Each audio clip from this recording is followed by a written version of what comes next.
ചങ്ങായിമാരെ നമസ്കാരമുണ്ട്. എല്ലാവർക്കും സുഖമല്ലേ? അങ്ങനെയാണെന്ന് വിചാരിക്കുന്നു. അപ്പോൾ ഇന്ന് ഞാൻ വന്നിരിക്കുന്നത് റാബിഡ് എന്ന് പറയുന്ന ഒരു സിനിമയുമായിട്ടാണ്. ഒരു സോംബി സിനിമയാണ്. നിങ്ങൾക്ക് എല്ലാവർക്കും ഇഷ്ടപ്പെടുന്ന തരത്തിലുള്ള ഒരു സിനിമ. അപ്പോൾ കൂടുതൽ പറഞ്ഞ് ബുദ്ധിമുട്ടിക്കാതെ നമുക്ക് നേരെ സിനിമയുടെ കഥയിലേക്ക് കിടക്കാം.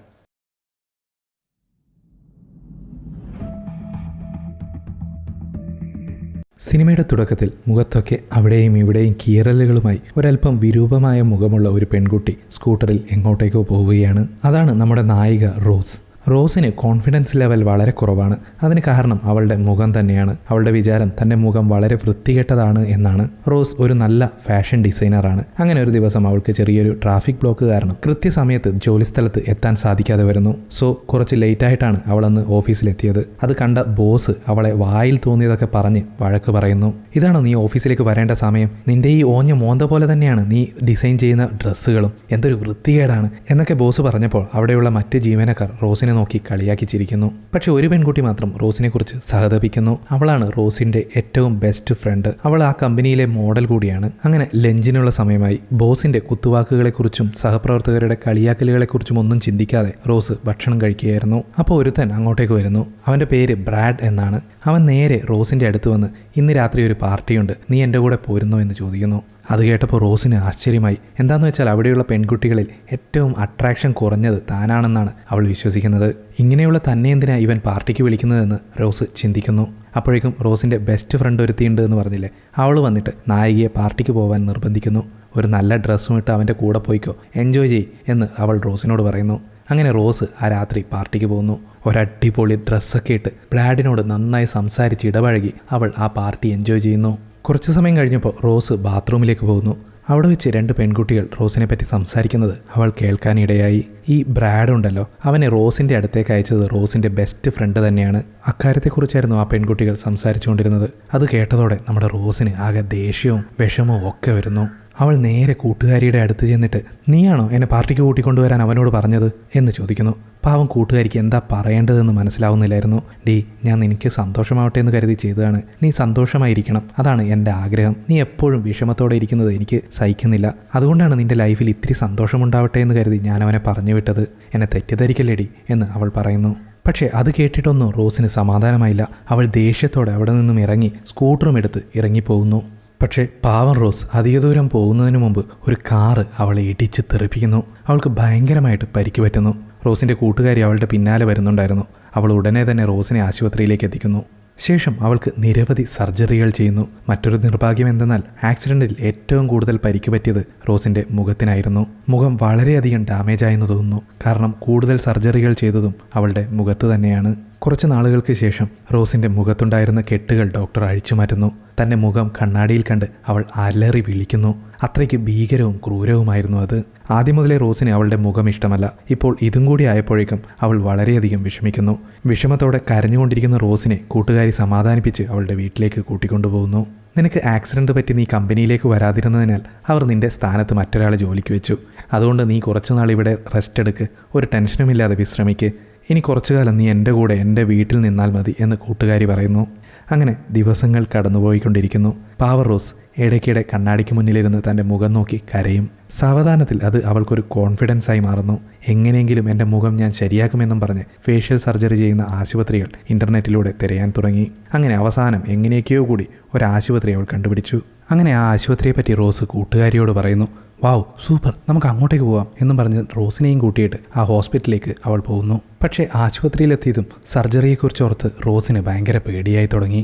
ഇത് ചെയ്യണോ, എനിക്കെന്തോ പേടി പോലെ എന്നൊക്കെ അവൾ കൂട്ടുകാരിയോട് പറയുന്നു. പേടിക്കാനൊന്നുമില്ല, നമുക്കിതെല്ലാം ശരിയാക്കണ്ടേ, നമുക്ക് ചെയ്യാം എന്നും പറഞ്ഞ് ഫ്രണ്ട് റോസിനെ സമാധാനപ്പെടുത്തുന്നു. അങ്ങനെ റോസിനെ സർജറിക്ക് കൊണ്ടുപോകുന്നു. തുടർന്ന് സർജറി ചെയ്യുന്ന ഡോക്ടേഴ്സ് എല്ലാവരും ഒരു ചുവന്ന ഫർദ പോലുള്ള ഡ്രസ്സ് ധരിച്ച് തയ്യാറെടുക്കുകയാണ്. പ്രധാന സർജനും ഇതേപോലെ ചുവന്ന ഡ്രസ്സിട്ട് മുഖമൊക്കെ മുഴുവൻ മറച്ച് സർജറി ചെയ്യാൻ തുടങ്ങി. ഒരു ജെല്ലി പോലെ എന്തോ ഒരു സാധനം നമ്മുടെ റോസിൻ്റെ മുഖത്തേക്ക് വയ്ക്കുന്നു. ആ ജെല്ലിക്കുള്ളിൽ എന്തോ ഒരു ജീവി ചലിക്കുന്നത് പോലെ തോന്നുന്നുണ്ട്. സോ ആ ജെല്ലി നായികയുടെ വായയുടെ ഭാഗത്ത്, അതായത് ആക്സിഡൻറ്റ് പറ്റി കീറിപ്പോയ ഭാഗമില്ലേ, അവിടെ വെച്ച് തുന്നിച്ചേർത്ത് സർജറി ചെയ്യുന്നു. സർജറിയൊക്കെ കഴിഞ്ഞ് മുഖമെല്ലാം പ്ലാസ്റ്റർ ഇട്ട് റോസിനെ വീട്ടിലേക്ക് കൊണ്ടുപോകുന്നു. പിന്നീട് അവൾ ആ പ്ലാസ്റ്ററൊക്കെ പതുക്കെ അഴിച്ചു മാറ്റുന്നു. അവൾക്ക് സന്തോഷം സഹിക്കാൻ പറ്റുന്നില്ല. അവൾ വളരെ സുന്ദരിയായിരിക്കുന്നു. മുഖത്ത് മുൻപുണ്ടായിരുന്ന പാടുകളൊന്നും തന്നെയില്ല. അങ്ങനെ തൻ്റെ സുന്ദരമായ മുഖം അവൾ ആസ്വദിച്ചുകൊണ്ടിരിക്കുമ്പോൾ പെട്ടെന്ന് അവൾക്ക് സഹിക്കാൻ പറ്റാത്ത വിശപ്പ് വരുന്നു.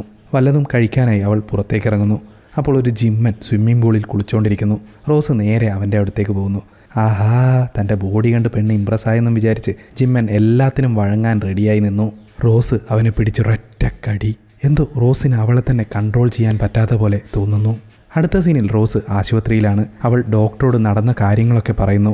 അപ്പോൾ ഡോക്ടർ പറയും, നീ ആരെയും കടിച്ചിട്ടില്ല, അതൊക്കെ നിൻ്റെ തോന്നലാണ്, വെറും ഇമാജിനേഷനാണ്. ഞാൻ തന്നിരിക്കുന്ന മരുന്നുകളൊക്കെ കൃത്യസമയത്ത് കഴിക്കണം, എല്ലാം ശരിയാവും. ഇത്ര റിയലായിട്ട് ഇമാജിനേഷനോ എന്ന് അവൾ ആകെ കൺഫ്യൂസ് ആവുന്നു. കഴിഞ്ഞ ദിവസങ്ങളിലൊക്കെ എനിക്ക് ഭയങ്കരമായിട്ട് വിശക്കാറുണ്ട് ഡോക്ടർ, എനിക്ക് എന്ത് ചെയ്യണമെന്ന് മനസ്സിലാവുന്നില്ല. ഞാൻ നിനക്ക് ചുവന്ന കുപ്പിയിൽ ഒരു മരുന്ന് തന്നിട്ടില്ലേ, അത് കൃത്യസമയത്ത് കുടിക്കണം, അപ്പോൾ ഇതൊക്കെ ശരിയാവും. ഒരു മേജർ സർജറി അല്ലേ ചെയ്തത്, അതിൻ്റെ സൈഡ് എഫക്റ്റാണ് ഇതൊക്കെ, പേടിക്കാനൊന്നുമില്ല, നീ സന്തോഷമായിരിക്കും, എല്ലാം ശരിയാവും എന്ന് ഡോക്ടർ പറയുന്നു. ഇപ്പോൾ നീ തന്നെ നോക്ക്, നിൻ്റെ മുഖം എത്ര സുന്ദരമായിരിക്കുന്നു, നീ അതിനെപ്പറ്റി ചിന്തിക്കുക, എന്തിനാ വെറുതെ ആവശ്യമില്ലാത്ത കാര്യങ്ങളൊക്കെ ചിന്തിക്കുന്നത്, സന്തോഷമായിരിക്കുക എന്നും പറഞ്ഞ് നായികയെ സമാധാനിപ്പിച്ച് ഡോക്ടർ പറഞ്ഞയക്കുന്നു. അതിനുശേഷം നായിക പോയിട്ട് കൂട്ടുകാരിയെ തൻ്റെ മുഖം കാണിക്കുന്നു. അത് കണ്ടതോടെ കൂട്ടുകാരിക്കും ഭയങ്കര സന്തോഷം. അതുമാത്രമല്ല, നായിക ഇപ്പോൾ വളരെയധികം കോൺഫിഡൻസോട് കൂടിയാണുള്ളത്. അതുകൊണ്ട് തന്നെ അവൾക്ക് പഴയ ആ ജോലി, ഫാഷൻ ഡിസൈനർ ജോലി തിരിച്ച് ലഭിക്കുന്നു. മുമ്പ് ആ കമ്പനിയിലുള്ളവരൊക്കെ നമ്മുടെ ഹീറോയിനെ എപ്പോഴും കളിയാക്കുമായിരുന്നില്ലേ, പക്ഷേ ഇപ്പോൾ അവരാരും മിണ്ടുന്നു പോലുമില്ല. കാരണം അവരെക്കാളും ഒക്കെ സുന്ദരിയായി മാറിയിരിക്കുന്നു നമ്മുടെ നായിക. മുമ്പും പുള്ളിക്കാരി നന്നായിട്ട് തന്നെയായിരുന്നു ഡ്രസ്സ് ഡിസൈൻ ചെയ്തത്, പക്ഷേ ഇപ്പോൾ കോൺഫിഡൻസ് ലെവൽ വളരെയധികം കൂടിയതുകൊണ്ട് ഡ്രസ്സുകളൊക്കെ വന്നാൽ പറയാം, പേര് കേട്ടാൽ സുമ്മാ അതിർതില്ലേ എന്ന് പറയുന്ന സെറ്റപ്പിലെ അതുപോലെ പൊളിയായിട്ടാണ് ചെയ്തുകൊണ്ടിരിക്കുന്നത്. ആദ്യമൊക്കെ ചീത്ത പറഞ്ഞുകൊണ്ടിരുന്ന ബോസ് പോലും ഇപ്പോൾ പുള്ളിക്കാരിയെ പുകഴ്ത്തിയിട്ട് എപ്പോഴും സംസാരിക്കുകയുള്ളൂ. അങ്ങനെ ഒരു ദിവസം നമ്മുടെ ബ്രാഡ് ഉണ്ടായിരുന്നല്ലോ, പണ്ട് നായികയെ പാർട്ടിക്ക് ക്ഷണിച്ചവൻ, അവൻ വീണ്ടും വന്ന് നായികയെ പാർട്ടിക്ക് ക്ഷണിക്കുന്നു. ഇപ്രാവശ്യം പക്ഷേ ഒരു വ്യത്യാസമുണ്ട്. നായിക അവിടെ പാർട്ടിക്ക് പോയപ്പോൾ ആ പാർട്ടിയിലുണ്ടായിരുന്ന സകല ആണുങ്ങളും നായികയെ തന്നെ ഇങ്ങനെ നോക്കി വെള്ളമൊലിപ്പിച്ചുകൊണ്ടിരിക്കുകയാണ്. കാരണം അവൾ അത്രയ്ക്ക് സുന്ദരിയായി മാറിയിരിക്കുന്നു. നായികയും ഇതൊക്കെ നന്നായിട്ട് എൻജോയ് ചെയ്യുന്നു. പാർട്ടിയിലുള്ള ഒരു ചെക്കൻ്റെ കൂടെ ഒരല്പം കശമുസയൊക്കെ ചെയ്തുകൊണ്ടിരിക്കുന്നതിനിടയിൽ പെട്ടെന്ന് നായിക അവൻ്റെ വയറ് കീറി കഴുത്ത് കടിച്ച് പറിച്ചെടുക്കുന്നു. പെട്ടെന്ന് നായിക കണ്ണു തുറക്കുന്നു. അവൾ ബെഡ് തന്നെയാണുള്ളത്. അപ്പോൾ വിചാരിക്കുമ്പോൾ നേരത്തെ കണ്ടതും മുമ്പ് ഡോക്ടർ പറഞ്ഞതുപോലെ ഇമാജിനേഷൻ ആയിരിക്കും എന്ന് ചിന്തിക്കുന്നു. എന്നിട്ടും ആ സംശയം മാറാൻ വേണ്ടിയിട്ട് അവൾ കൈയൊക്കെ ചെക്ക് ചെയ്യുന്നു, എങ്ങാനും രക്തക്കറ എങ്ങാനും ഉണ്ടോയെന്ന്. പക്ഷേ ഒന്നും കാണാനില്ല. സമാധാനം, ആ കണ്ടതൊക്കെ സ്വപ്നം തന്നെയായിരുന്നു. എന്നാലും ഡോക്ടർ പറഞ്ഞ മരുന്ന് കുടിച്ചേക്കാന്ന് പറഞ്ഞിട്ട് ആ റെഡ് ബോട്ടിലുള്ള ഒരു ജ്യൂസ് പോലെയുള്ള എന്തോ ഒരു മരുന്ന് അത് എടുത്ത് കഴിക്കുന്നു. അടുത്ത സീനിൽ നമ്മുടെ ജിമ്മിനെ കാണിക്കുന്നു. നായിക ആദ്യം ചുണ്ട് കടിച്ചെടുത്തില്ലേ, അവൻ, അതായത് ഡോക്ടർ പറഞ്ഞതുപോലെ നായിക സ്വപ്നം കണ്ടതല്ല അതൊന്നും. അവനൊരു ആക്ടറാണെന്ന് തോന്നുന്നു. ഒരു ഷൂട്ടിംഗ് സെറ്റിൽ വെച്ചിട്ട് അവൻ ഭയങ്കര പെട്ടെന്ന് തന്നെ ഡിഫറൻ്റ് ആയിട്ട് ബിഹേവ് ചെയ്യാൻ തുടങ്ങി. ഒരുമാതിരി വട്ട് പിടിച്ചവനെ പോലെ അങ്ങോട്ടും ഇങ്ങോട്ടും നടക്കുക, വെറുതെ കിടന്ന് ചൂടാവുക, അങ്ങനെ പല കാര്യങ്ങളും അവൻ അവിടെ ചെയ്യാൻ തുടങ്ങി. അങ്ങനെ അവിടെ ഉണ്ടായിരുന്നവരുമായിട്ട് അവൻ വഴക്ക് കൂടുന്നു. അതിനിടയിൽ അതിലൊരുത്തൻ്റെ വായ ഇവൻ കടിച്ച് തുപ്പിക്കളയുന്നു. നായികയുടെ കടി കൊണ്ടതുകൊണ്ട് അവൻ സോംബിയായി മാറുകയായിരുന്നു. അതായത് നായികയുടെ ശരീരത്തിലും ഇപ്പോൾ ഒരു സോംബി വൈറസ് ഉണ്ട് എന്ന് നമുക്ക് ആ സീനിലൂടെ വ്യക്തമാവുന്നു. ഇപ്പോൾ നമ്മുടെ നായികയെ കാണിക്കുന്നു. നമുക്കൊക്കെ വിശന്നാൽ വയറിന്ന് കുറുകുറു സൗണ്ട് വരൂലേ, അതുപോലെ നായികയ്ക്കും തോന്നുന്നു. ഏതായാലും മരുന്നെടുത്ത് കഴിക്കാമെന്ന് പറഞ്ഞിട്ട് ആ മരുന്നെടുക്കാൻ പോകുന്നതിനിടയിൽ പെട്ടെന്ന് അവളുടെ വയറിൽ ആ വേദന കൂടി വരാൻ തുടങ്ങി. അവളുടെ വയറാരോ പിടിച്ച് വലിക്കുന്നത് പോലെയൊക്കെ അവൾക്ക് തോന്നാൻ തുടങ്ങി. നിലത്ത് വീണ് അവൾ ഒരുമാതിരി ചുരുണ്ട് കൂടി ഇങ്ങനെ വയറ് ഞെക്കി പിടിച്ച് കിടക്കുന്നു. കുറേ നേരം കഴിഞ്ഞപ്പോൾ സ്വബോധത്തിലേക്ക് തിരിച്ചു വരുന്നു. എന്നിട്ട് നേരെ പോയിട്ട് ഡോക്ടർ പറഞ്ഞ സിറപ്പ് ഉണ്ടായിരുന്നല്ലോ ചുവന്ന കുപ്പിയിലെ, അതെടുത്തിട്ട് പളക്ക് എന്ന് പറഞ്ഞിട്ട് അടിക്കുന്നു. എന്നിട്ടും അവളുടെ വിശപ്പടങ്ങിയില്ല. അവൾ നേരെ ആ ഫ്രിഡ്ജിലുണ്ടായിരുന്ന ഒരു പച്ച മാംസം വേവിക്കുക പോലും ചെയ്യാതെ പച്ചയ്ക്ക് തിന്നുന്നു. എന്നിട്ട് വിശപ്പ് മാറിയോ? ഇല്ല. എന്തെങ്കിലും കഴിക്കുന്നതിന് വേണ്ടിയിട്ട് അവൾ നേരെ പുറത്തേക്ക് ഇറങ്ങുന്നു. അപ്പോൾ ഒരുത്തൻ റോഡ് സൈഡിൽ കാറിലിരിക്കുന്നുണ്ട്. നായിക നേരെ അവൻ്റെ അടുത്തേക്ക് പോയിട്ട് സംസാരിക്കുന്നു. കാറിലൊക്കെ കയറിയിരുന്നവനോട് സംസാരിച്ചുകൊണ്ടിരിക്കുന്നതിനിടയിൽ അവൻ്റെ ചങ്ക് കടിച്ച് പറിച്ചെടുക്കുന്നു. ആ സീൻ അവിടെ കട്ടാവുന്നു. തുടർന്ന് നായിക വീണ്ടും പഴയതുപോലെ സ്വന്തം വീട്ടിൽ സ്വന്തം ബെഡിൽ ഉറങ്ങി എഴുന്നേൽക്കുന്നു. പേടിച്ചു വിറച്ച അവൾ വേഗം പോയി കൈയും വായും ഒക്കെ ചെക്ക് ചെയ്യുന്നു. ഈ നടക്കുന്നതൊക്കെ എന്ത് തരം ഇമാജിനേഷൻ ആണെന്ന് അറിയാതെ അവളിങ്ങനെ കൺഫ്യൂസ് ആയിട്ട് കണ്ണും തള്ളിയിരിക്കുകയാണ്. മറുവശത്ത് നേരത്തെ ആ ഷൂട്ടിംഗ് പ്ലേസിൽ വെച്ചിട്ട് ഒരുത്തൻ്റെ വായ കടിച്ചെടുത്തില്ലേ, അവനെ ആശുപത്രിയിലാക്കിയിരിക്കുകയാണ്. അവനെ നോക്കുന്നതിന് വേണ്ടിയിട്ട് ഒരു നേഴ്സ് അങ്ങോട്ടേക്ക് വരുന്നു. ആ സോംബി ആ നേഴ്സിനെ ആക്രമിച്ച് അവളുടെ വിരല് നുറുക്ക് കടിക്കുന്നത് പോലെ കറുമുറ കടിച്ച് തിന്നുന്നു. അതിനുശേഷം അവളുടെ തല നിലത്തടിച്ച് കൊല്ലുന്നു. അവനെ പിടിച്ചു മാറ്റാൻ വന്ന രണ്ടുപേരിൽ ഒരുത്തനെ ഇവൻ കടിച്ച് പറിക്കുന്നു. ഇതേസമയം നമ്മുടെ നായിക ആ ഡോക്ടറുടെ അടുത്താണുള്ളത്. ഡോക്ടറെ, ഇതെനിക്ക് ഇമാജിനേഷനായിട്ട് തോന്നുന്നില്ല, ഭയങ്കര റിയലായിട്ടാണ് എനിക്ക് ഫീൽ ചെയ്യുന്നത് എന്നൊക്കെ അവൾ കെഞ്ചി പറയുന്നു. നോക്ക്, നീ എന്തൊക്കെ പറഞ്ഞിട്ടും കാര്യമില്ല, ഇത് വളരെ റിയലിസ്റ്റിക് ആയിട്ട് എനിക്ക് തോന്നിയേക്കാം, പക്ഷേ അതൊക്കെ ആ സർജറിയുടെ സൈഡ് എഫക്ട്സ് മാത്രമാണ് പ്രശ്നമാണ്, നീ അതൊന്നും ചിന്തിക്കേണ്ട, അതൊക്കെ മാറിക്കോളും എന്നും പറഞ്ഞിട്ട് ഡോക്ടർ അവളെ സമാധാനിപ്പിച്ച് വീട്ടിലേക്ക് അയക്കുന്നു. അതിനുശേഷം നായിക തന്റെ ഓഫീസിലേക്ക് വരുന്നു. താൻ ഡിസൈൻ ചെയ്ത എല്ലാ ഡ്രസ്സുകളും ബോസിനെ കാണിക്കുന്നു. ബോസാണെങ്കിൽ അതൊക്കെ കണ്ടിട്ട് ഇങ്ങനെ അന്തം വിട്ട് വായും പൊളിച്ച് നിൽക്കുകയാണ്. കാരണം അത്രയ്ക്ക് മനോഹരമായിരുന്നു അവയെല്ലാം. മറ്റൊരു വശത്ത് ഒരു ഹോസ്പിറ്റൽ കാണിക്കുന്നു. നായിക കടിച്ചവനും അവൻ കടിച്ചവനും അങ്ങനെ ഒരുപാട് സോംബികൾ അവിടെ അഡ്മിറ്റ് ആയിരിക്കുകയാണ്. ആ സോംബികളെയൊക്കെ ഓരോ ബെഡിൽ പിടിച്ച് കെട്ടിയിട്ടിട്ട് ഇവർക്ക് എന്താണ് ഇങ്ങനെ സംഭവിച്ചതെന്നുള്ളത് അവിടുത്തെ ഡോക്ടർമാരൊക്കെ ചർച്ച ചെയ്തുകൊണ്ടിരിക്കുകയാണ്. പക്ഷേ അവർക്ക് അതൊന്നും കണ്ടുപിടിക്കാനാവുന്നുണ്ടായിരുന്നില്ല. ഇതേസമയം നമ്മുടെ പഴയ ബ്രാഡ് ഉണ്ടല്ലോ, പുള്ളിക്കാരൻ വീണ്ടും നായികയെ കാണാൻ വരുന്നു. നോക്ക്, അന്ന് ഞാൻ നിന്നെ പാർട്ടിക്ക് കൊണ്ടുപോയത് അവൾ പറഞ്ഞിട്ടാണ്, സമ്മതിച്ചു. പക്ഷേ എനിക്ക് നിന്നെ ഇപ്പോൾ ഭയങ്കര ഇഷ്ടമാണ്, ദയവേത് എന്നോട് ക്ഷമിക്കണം, അതൊന്നും മനസ്സിൽ വെക്കരുത് എന്ന് അവൻ പറയുന്നു. നായികയും അങ്ങനെ സമാധാനത്തോടെ അവൻ്റെ കൂടെ ഒരു ഹോട്ടലിലേക്ക് ഭക്ഷണം കഴിക്കാൻ പോകുന്നു. അങ്ങനെ ആ റെസ്റ്റോറൻറ്റിൽ ഇരുന്നിട്ട് അവർ സംസാരിക്കുന്നതിനിടയിൽ പെട്ടെന്ന് നായികയ്ക്ക് എന്തോ ഒരു പ്രത്യേക ഫീല് തോന്നുന്നു. അവൾ ഉടനെ തന്നെ വാഷ്റൂമിലേക്ക് പോയിട്ട് വായൊക്കെ ചെക്ക് ചെയ്യുന്നതിനിടയിൽ അവളുടെ വായക്കുള്ളിൽ നിറയെ രക്തക്കറകൾ കാണും. അത് കണ്ട് ആകെ പേടിച്ചു പോയ അവൾ എത്രയും പെട്ടെന്ന് വീട്ടിലേക്ക് പോകാനായിട്ട് ഒരുങ്ങുന്നു. ആ സമയത്ത് നേരത്തെ നായിക കാറിൽ വെച്ച് കടിച്ചൊരുത്തനുണ്ടായിരുന്നില്ലേ, അവൻ ഗ്ലാസ്സുകളൊക്കെ പൊട്ടിച്ച് ചാടി ആ ഹോട്ടലിനുള്ളിലേക്ക് വരുന്നു. സോംബിയായി മാറിയ അവൻ അവിടെ ഉണ്ടായിരുന്ന ഓരോരുത്തരെയായിട്ട് കട്ടിച്ച് കൊല്ലാൻ തുടങ്ങി.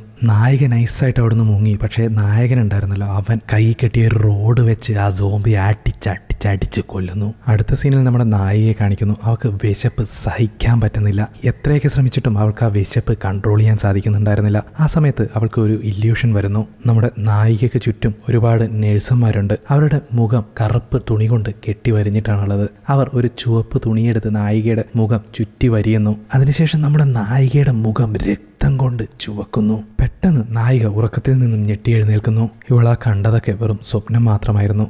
അപ്പോഴേക്കും അവൾക്ക് വീണ്ടും വിശപ്പ് അധികമാകാൻ തുടങ്ങി. അപ്പോൾ തന്നെ നേരെ പോയിട്ട് ഫ്രിഡ്ജിൽ നിന്ന് ഡോക്ടർ പറഞ്ഞ ആ സിറപ്പ് എടുത്ത് കുടിക്കാൻ തുടങ്ങി. പെട്ടെന്ന് അത് അവളുടെ കയ്യിൽ നിന്ന് താഴേക്ക് വീഴുന്നു. അവൾ ഇത്രയും നാൾ മരുന്നാണെന്നും പറഞ്ഞ് കുടിച്ചുകൊണ്ടിരുന്നത് മനുഷ്യൻ്റെ രക്തമായിരുന്നു എന്ന് അവൾക്ക് ബോധ്യമാവുന്നു. പക്ഷേ എന്ത് ചെയ്യാൻ, അവൾക്ക് ഇപ്പോഴും ഒന്നും മനസ്സിലാകുന്നില്ല. അവൾ ആകെ കൺഫ്യൂസ്ഡ് ആയിട്ടാണുള്ളത്. അടുത്ത സീനിൽ നായിക അവളുടെ ഓഫീസിലാണുള്ളത്. തൻ്റെ കൂട്ടുകാരിക്ക് വേണ്ടിയിട്ട് ഒരു അടിപൊളി ഡ്രസ്സ് ഡിസൈൻ ചെയ്ത് കൊണ്ടുവന്നിരിക്കുകയാണ് അവൾ. അത് അവളുടെ ബോസിനും വളരെയധികം ഇഷ്ടമാവുന്നു. അടുത്ത് നടക്കാൻ പോകുന്ന ഫാഷൻ ഷോയിൽ ആ ഡ്രസ്സ് തന്നെ അയാൾ സെലക്ട് ചെയ്യുകയും ചെയ്യുന്നു. അങ്ങനെ ആ ഷോ നടക്കുന്ന സ്ഥലത്തേക്ക് നമ്മുടെ നായികയും ബോസും നേരത്തെ തന്നെ എത്തുന്നു. പക്ഷേ ഷോ തുടങ്ങാൻ സമയമായിട്ടും നായികയുടെ ഫ്രണ്ട് മാത്രം അങ്ങോട്ടേക്ക് വന്നിട്ടില്ല. അവൾ വന്നാൽ മാത്രമേ ആ ഡ്രസ്സ് വിട്ടുകൊണ്ട് ഫാഷൻ ഷോയിലേക്ക് പങ്കെടുക്കാൻ സാധിക്കുകയുള്ളൂ.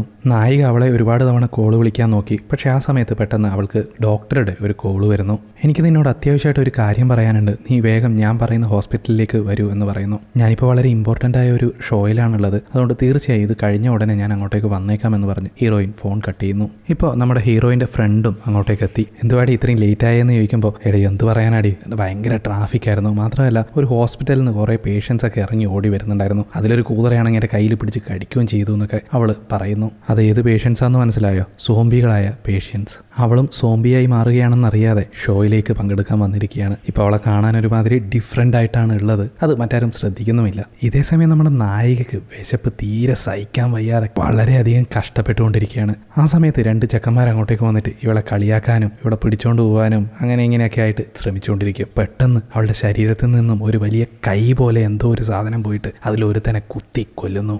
ഇതെന്ത് പുണ്ണാക്കാടോ എന്ന് പറഞ്ഞിട്ട് മറ്റവൻ പേടിച്ചിട്ട് അതിൻ്റെ വീഡിയോ എടുത്തുകൊണ്ടിരിക്കുമ്പോൾ നമ്മുടെ ബ്രാഡ് ഉണ്ടായിരുന്നല്ലോ, അവൻ വന്നിട്ട് അവനെ അറഞ്ചം പുറഞ്ചം തല്ലിയിട്ട് ബോധം കെടുത്തുന്നു. അതിനുശേഷം നായികയുടെ ശരീരം മുഴുവൻ ഒരു തുണി കൊണ്ട് മൂടിയിട്ട് അവളെയും എടുത്തുകൊണ്ട് പോകുന്നു. ഇപ്പോൾ നായിക ഒരുത്തനെ കഴുത്തിന് കുത്തിയിട്ട് കൊന്നിട്ടുണ്ടായിരുന്നല്ലോ, അവൻ സോംബിയെ പോലെ എഴുന്നേറ്റ് നിൽക്കുന്നു. ആ സീൻ കട്ടാവുന്നു. അതിനുശേഷം നായികയെ വീണ്ടും കാണിക്കുന്നു. നായകൻ അവളോട് നമുക്ക് ഡോക്ടറെ കാണാൻ പോകാൻ, നിന്റെ ശരീരത്തിൽ എന്തോ കുഴപ്പമുണ്ട് എന്നൊക്കെ പറയുകയാണ്. അപ്പോൾ അവൾ പറയും, ഇല്ല ഞാൻ വരാം, എന്തായാലും വരാം, പക്ഷേ ഇപ്പോൾ ഈ ഷോ കഴിഞ്ഞതിന് ശേഷമേ എനിക്ക് വരാൻ പറ്റുള്ളൂ. ഈ ഷോയിൽ ഇന്ന് എൻ്റെ ഡ്രസ്സ് ഡിസ്പ്ലേ ചെയ്യും, ഞാൻ അതിനു വേണ്ടിയിട്ടാണ് ഇത്രയും കാലം കഷ്ടപ്പെട്ടുകൊണ്ടിരിക്കുന്നത്, അതെനിക്ക് കണ്ടേ മതിയാവൂ എന്നൊക്കെ പറയുന്നു. അങ്ങനെ ഫാഷൻ ഷോ ആരംഭിച്ചു. ഓരോരുത്തരായി ഓരോ ഡ്രസ്സുകളും ഇട്ട് റാമ്പിലൂടെ ക്യാറ്റ് വാക്ക് ചെയ്തുകൊണ്ടിരിക്കുകയാണ്. അവസാനം നായിക ഡിസൈൻ ചെയ്ത ഡ്രസ്സുമിട്ട് നായികയുടെ കൂട്ടുകാരി അങ്ങോട്ടേക്ക് വരുന്നു. സോംബിയായി മാറിയ അവൾ ക്യാറ്റ് വാക്കിനിടെ കണ്ണിൽ കണ്ട ആൾക്കാരെയൊക്കെ കടിച്ച് കുടഞ്ഞുകൊണ്ടിരിക്കുന്നു. ഉടനെ തന്നെ അവളുടെ ബോസ് വന്നിട്ട്, എന്തോന്നാണ് ഈ കാണിക്കുന്നത്, എന്ത് കോപ്രായമൊക്കെയാണ് ഈ കാണിക്കുന്നതെന്ന് പറഞ്ഞിട്ട് അവളോട് ചൂടാവാൻ തുടങ്ങി. കടിക്കാൻ വരുന്ന സോംബിയോട് വേദോതാൻ വന്നിരിക്കുന്നു പൊട്ടൻ.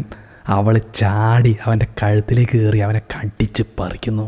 അപ്പോഴേക്കും സോംബിയായി മാറിയ സകല ആൾക്കാരും ആ ഫാഷൻ ഷോയിലേക്ക് എത്തുന്നു.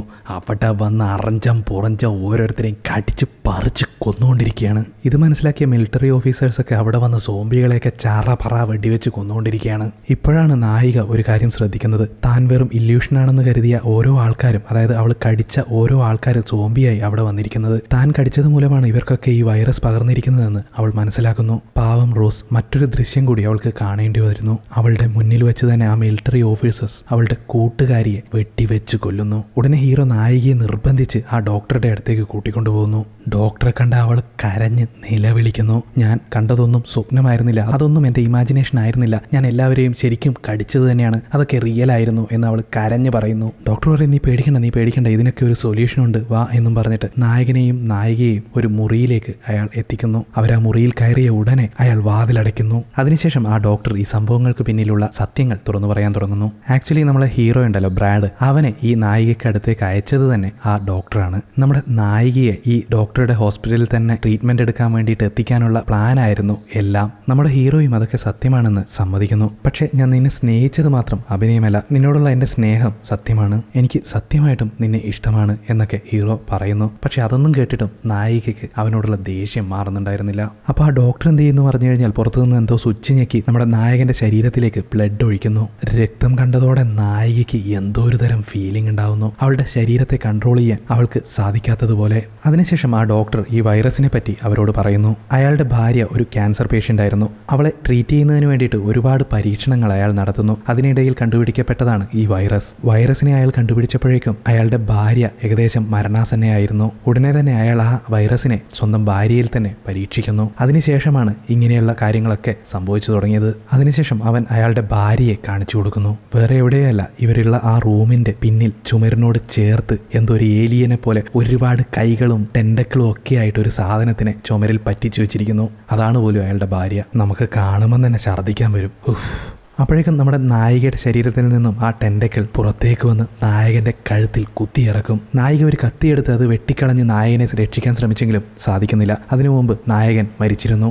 ദേഷ്യം തടുക്കാനാവാതെ നായിക ആ കത്തി ഉപയോഗിച്ച് ആ ഡോക്ടറുടെ ഏലിയൻ ഭാര്യയുടെ കൈകളും ടെൻഡക്കിൾസും എല്ലാം അരിഞ്ഞു വീഴ്ത്തുന്നു. എന്നിട്ട് അവളെ കുത്തിക്കൊല്ലുന്നു. അതിനുശേഷം നമ്മുടെ നായിക, ഞാൻ ഉണ്ടായാലല്ലടാ നീ എന്നെ വെച്ച് വൈറസിനെ ഉണ്ടാക്കുള്ളൂ, മറ്റുള്ളവരിലേക്ക് പകർത്തുകയുള്ളൂ, ഞാനില്ലാതായാൽ നീ എന്ത് ചെയ്യുന്നു പറഞ്ഞിട്ട് ആ കത്തി ഉപയോഗിച്ച് സ്വയം കഴുത്തറുത്ത് അവൾ മരിക്കുന്നു. ആ ഡോക്ടറാകട്ടെ പുറത്തുനിന്ന് ഭയങ്കരമായിട്ട് നിലവിളിക്കുന്നു. ഇപ്പോൾ ഒരു വാർത്ത കാണിക്കുന്നു, ഒരുപാട് പേര് സോംബിയാൽ അഫക്റ്റ് ആയതുകൊണ്ട് ഞങ്ങൾക്ക് അതിനെ തടയാൻ സാധിച്ചില്ല, അതുകൊണ്ട് തന്നെ സോംബിയായി മാറിയ ഓരോരുത്തരെയും ഞങ്ങൾ കൊന്നുകളഞ്ഞു, അതുകൊണ്ട് തന്നെ ഇപ്പോൾ ആ വൈറസ് സ്പ്രെഡ് ആവുന്നത് ഒരുപാട് കുറഞ്ഞിട്ടുണ്ട് എന്ന് വാർത്തയിൽ പറയുന്നു. ഇത് ആരാണ് ഉണ്ടാക്കിയത് എന്ന് ഇതുവരെ ഞങ്ങൾക്ക് കണ്ടെത്താനായിട്ടില്ല എന്നും വാർത്തയിൽ പറയുന്നു. ആ സീൻ കട്ട് ചെയ്തതിന് ശേഷം ആ ഡോക്ടറെ വീണ്ടും കാണിക്കുന്നു. മനുഷ്യ രക്തം ഉപയോഗിച്ച് അയാൾ എന്തോ ജ്യൂസ് അടിക്കുന്നു. മനുഷ്യ ഇറച്ചി ടോസ്റ്റ് ചെയ്ത് ഒരു പ്ലേറ്റിലാക്കി ആർക്കോ കൊണ്ടു കൊടുക്കുന്നു. ആരാണെന്ന് നോക്കുമ്പോൾ നമ്മുടെ നായിക. അവളിനിയും മരിച്ചിട്ടില്ല. അവളുടെ ശരീരത്തിലാവട്ടെ ഒരു മുറിവുകളുമില്ല.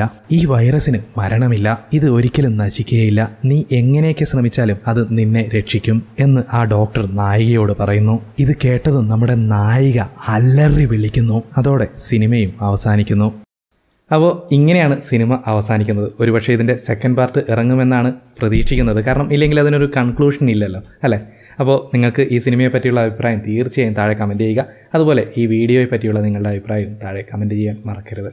അപ്പോൾ വീണ്ടും കാണാം. അതുവരെ പിടിച്ചോയേ.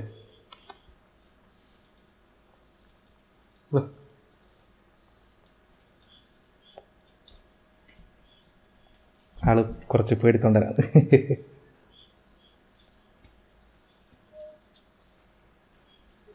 അപ്പോൾ ബൈ, പിന്നെ കാണാം.